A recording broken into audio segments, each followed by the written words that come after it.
चुनाव में अगले मुख्यमंत्री चेहरे के रूप में तेजस्वी यादव जी को हम लोग सपोर्ट करते हैं।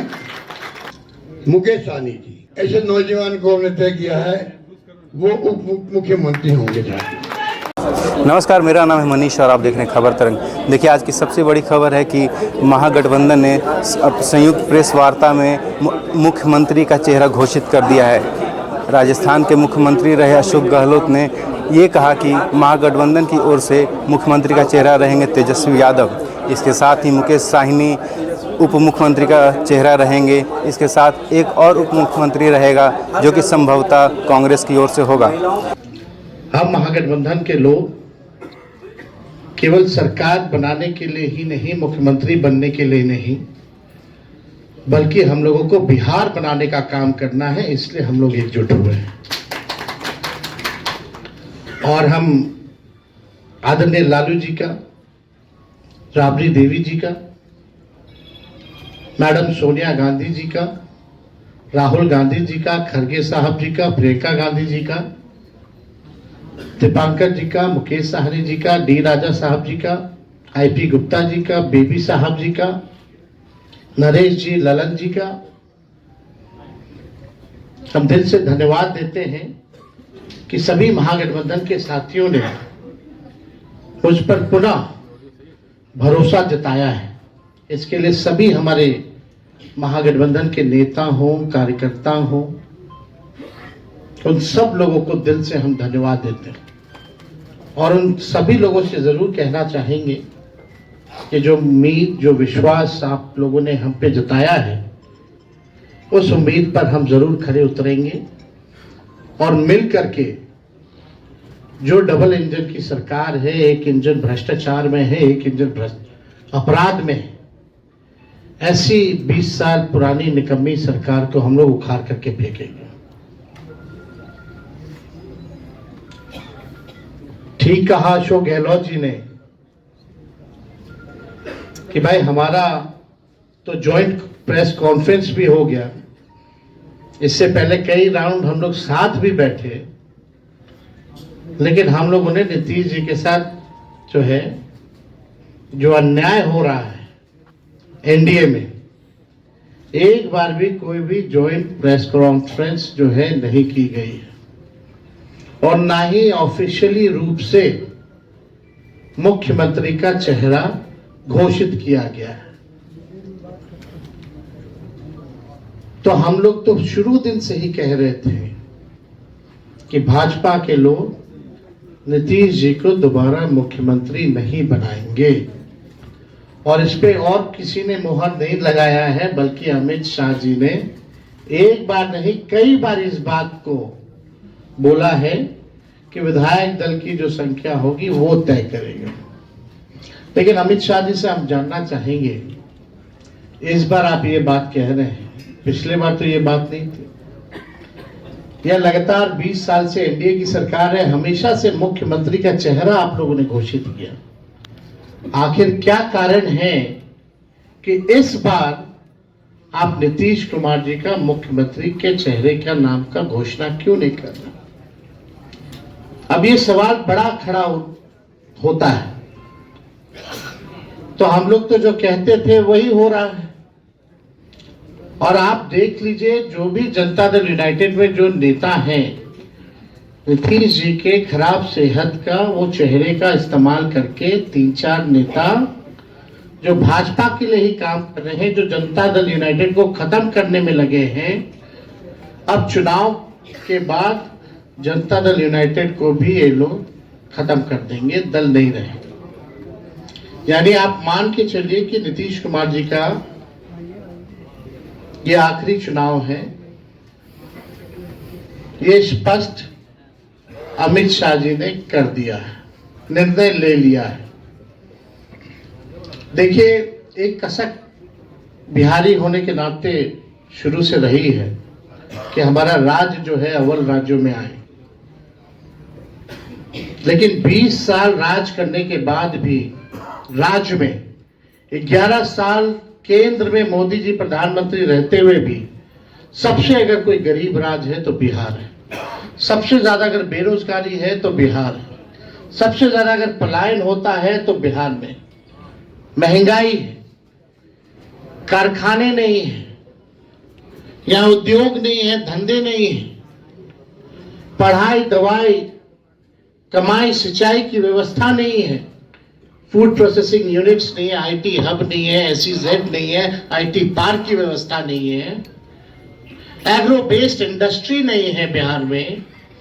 प्रति व्यक्ति आय पूरे देश में अगर सबसे कम है तो हमारे बिहार के लोगों का है।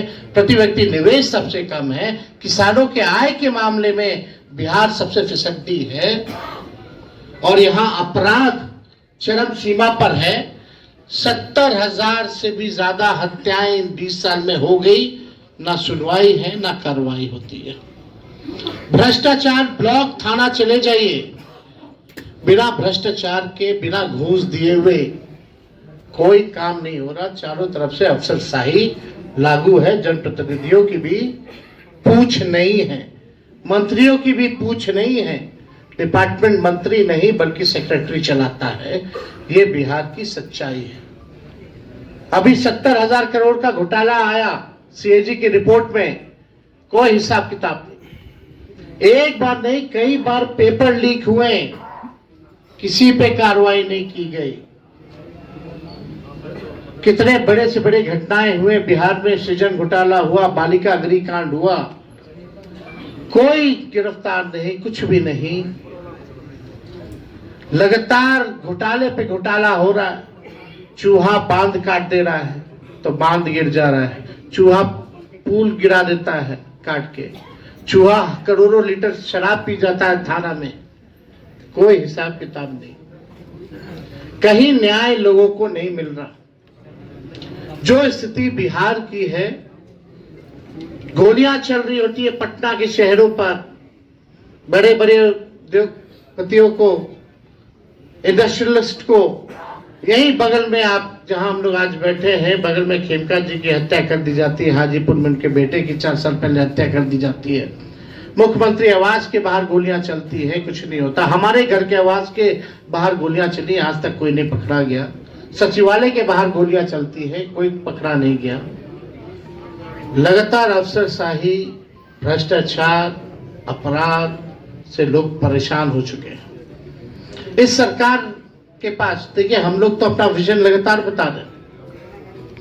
हम लोग यहाँ आए, लगातार अपने विजन को बताया। कल भी हमने अपने विजन को बताया। ये लोग प्रचार में भी चले गए, एक भी मैनिफेस्टो या एजेंडा नहीं बताया कि आने वाले 5 साल में ये बिहार के लिए क्या करेंगे।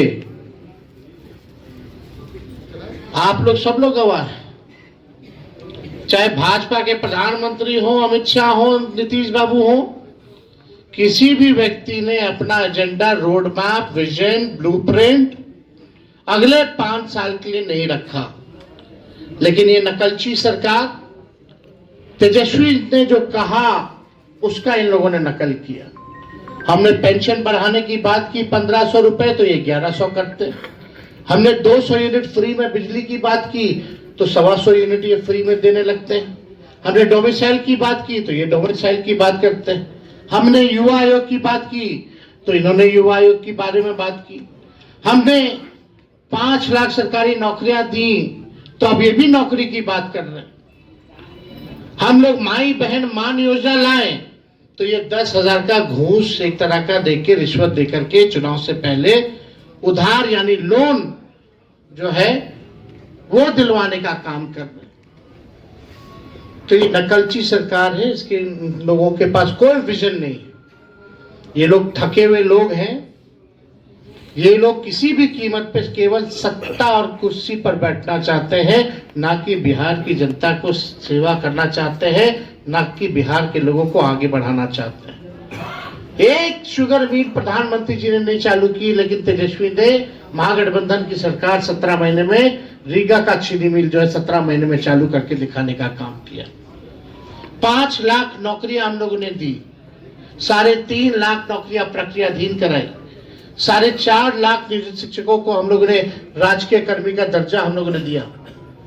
जाति आधारित गणना पहली बार कराया, किसी राज्य ने कराया, और आरक्षण की सीमा हम लोगों ने 65% हम लोगों ने बढ़ाया और 10% EWS यानी 75%। और हम लोगों ने मांग भी की कि शेड्यूल 9 में डालो, लेकिन भाजपा के लोग, ये आरक्षण विरोधी पार्टी, इस आरक्षण को लागू नहीं होने दिया गया। हालात बड़े गंभीर है देश के अंदर। एनडीए गवर्नमेंट जिस प्रकार चल रही है, डेमोक्रेसी को खतरा है। पूरी तरह देश दुर्विकल्प में आ गया है। लोग चिंतित है। देश किस दिशा में जा रहा है कोई नहीं जानता है। किस दिशा में जाएगा किसी को नहीं मालूम है। उस रूप में हम चल रहे हैं।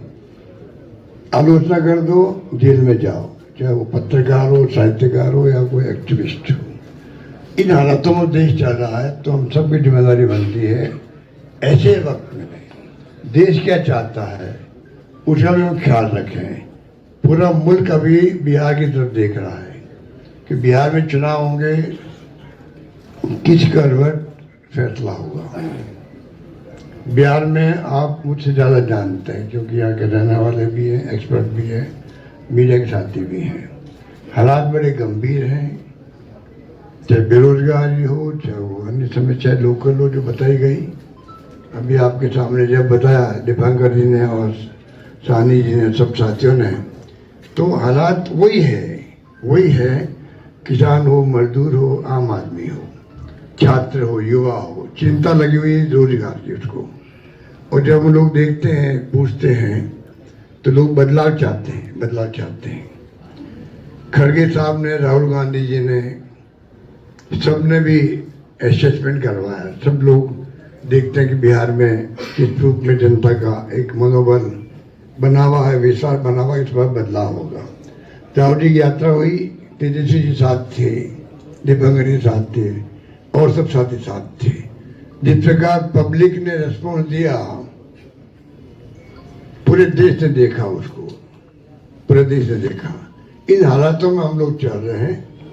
बहुत एक चुनौती हमारे सामने, क्योंकि वो शक्तियां वो है जिनका एक मुखौटा है खाली डेमोक्रेसी का। कोई यकीन नहीं है डेमोक्रेसी के अंदर उनका। ये मैं आपको क्या कहूँ, आप खुद जानते हैं। मुखौटा पहन रखा है, ऐसे लोग शासन करें देश के अंदर। चिंता होना स्वाभाविक है हम सबको। इसलिए मैं कहना चाहूँगा कि इस मौके पर जो है, इस मौके पर अभी दीपांकर जी कह रहे थे कि पिछला चुनाव भी जो है, अभी तो इंडिया गठबंधन बन गया प्रदेश भर के अंदर, अच्छी परफॉर्मेंस दी है पार्लियामेंट के अंदर। कोई कम बात नहीं थे, 240 पे लाके छोड़ दिया उन लोगों को, 400 पार के नारे लगा रहे थे वो लोग। सब कुछ देख लिया देश ने, और फाउल नहीं खेलते तो हो सकता है सरकार भी उनकी नहीं बनती। उन हालातों में जब देखते हैं तो पाते हैं कि अब लोग समझ गए हैं। पिछला गठबंधन आपका लोकल था, महागठबंधन। तेजस्वी जी ने उस वक्त में भी कमाल किया, और जिस रूप में मामूली वोटों के अंतर से सरकार उनकी बन गई, मामूली वोटों के अंतर से बन गई सरकार उनकी थी। जिस प्रकार से साम दाम दंड भेद, ये उनका भाव है। बदले की भावना उनके फितरत के अंदर है। ऐसे लोग बैठे हुए हैं। धन बल का कोई कमी नहीं है। आपका जो इलेक्ट्रल बॉन्ड, वो तो एक एग्जाम्पल है। सुप्रीम कोर्ट ने कहा अनकॉन्स्टिट्यूशनल है ये। इतने कैसे काम चलेगा? जो पैसा जमा है उनके पास में, जो खेल खेल रहे हैं देश के अंदर, चुनाव को प्रभावित कर रहे हैं, सरकारों को गिरा रहे हैं। मॉडल अलग अलग है उनका। मध्य प्रदेश मॉडल अलग, कर्नाटक मॉडल अलग था, महाराष्ट्र का अलग था और राजस्थान का अलग था।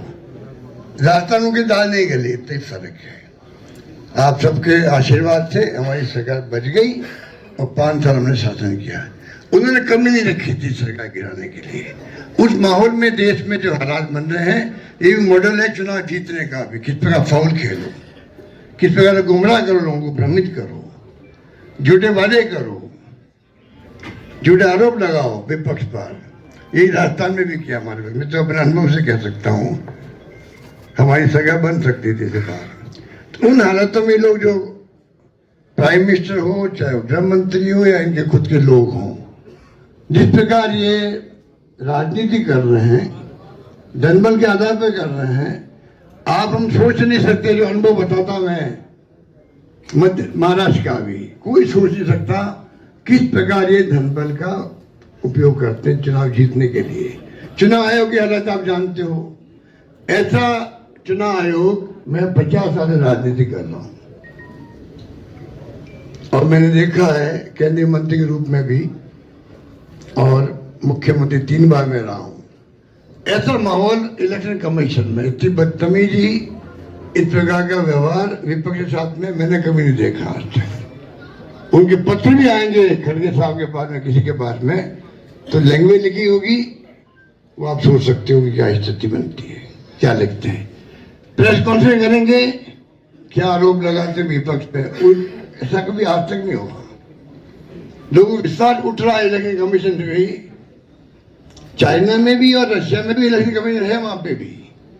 पर चुनाव वहां एक पार्टी जीतती है, तो क्या हम अपने मुल्क को उस दिशा में जाना चाहते हैं?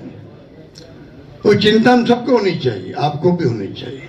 इसलिए मैं ये कह सकता हूं, खड़गे साहब, राहुल गांधी जी और तमाम जो साथी बैठे हमारे, इन सब की राय लेकर के हम लोगों ने तय किया है इस चुनाव में अगले मुख्यमंत्री चेहरे के रूप में तेजस्वी यादव जी को हम लोग सपोर्ट करते हैं,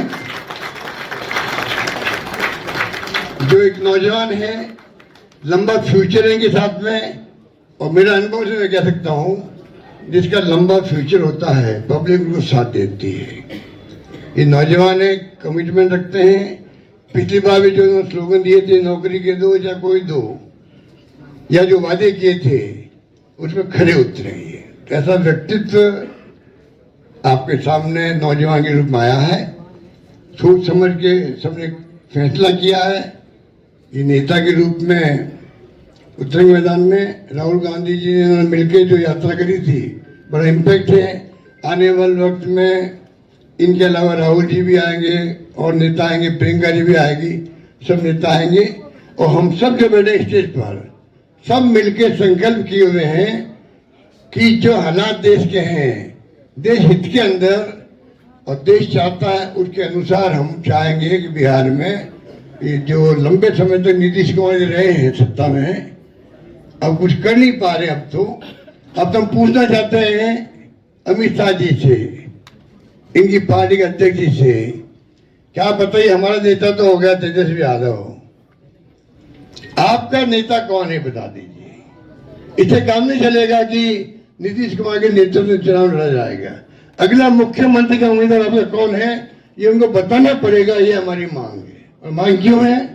इसलिए है, आपने देखा महाराष्ट्र के अंदर जो शिंदे थे, वो मुख्यमंत्री तत्कालीन, इन नेताओं ने कहा शिंदे के लीडरशिप में चुनाव लड़ा जाएगा।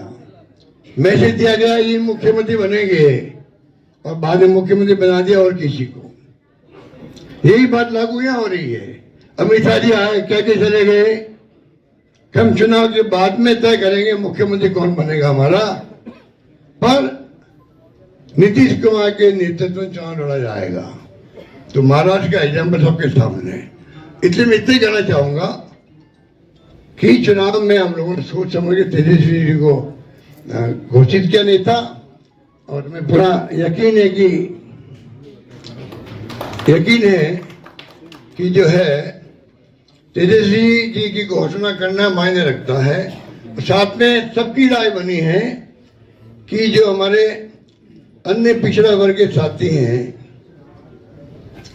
मुकेश सहनी जी, जिनको आप सब जानते हैं, मुकेश सहनी जी, जो एक संघर्ष करते हुए यहाँ तक पहुंचे हैं, अपनी पार्टी बनाई है, अपनी अकल होशियारी से, अपनी मेहनत से बनाई है, गरीबों के मसीहा के रूप में, अपनी कौम के मसीहा के रूप में उभर के आए हैं। ऐसे नौजवान को हमने तय किया है वो उप मुख्यमंत्री होंगे। इसके साथ में जो आपके यहाँ बहुत सारे समाज भी हैं, सामाजिक इक्वेशन अलग तरह की है, तो जो अन्य सामाजिक वर्गों के लोग हैं उनमें से मुख्यमंत्री और बनाए जाएंगे, उप मुख्यमंत्री और बनाए जाएंगे। यही बात कह के मैं अपनी बात समाप्त करता हूँ।